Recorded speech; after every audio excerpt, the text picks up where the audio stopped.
بدترین اشتباهی که کردی؟ یه دونه بازی سپاهان و شموشک بود. هادی عقیلی دوباره طبق معمول به من با سر داد. من اومدم توپو بگیرم، کورنر نشه، توپو گرفتم و دستم در اومد، افتاد جلو فوروارد، گرفت زد تو گل. 1-1 شدیم، 1-1 جلو بودیم. برگشتنی داشتیم، برمیگشتیم، اومدم تو ماشین محسن بنگر نشستم ناراحت.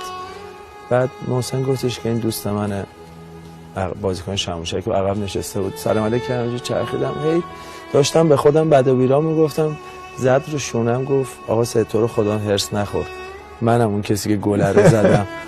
گفتم که یه چرخیدم، یه نگاهش کردم، گفتش که ولی با این گل 2 سال دیگه قرارداد من تمدید کردن، تازه بچه دار شده بودم، وضعیت زندگیم از این رو به اون رو شد. گفتم خب خدا رو شکر با یه سوتی دادیم، حداقل یه نفر 2 سال قرارداد تمدید کرد.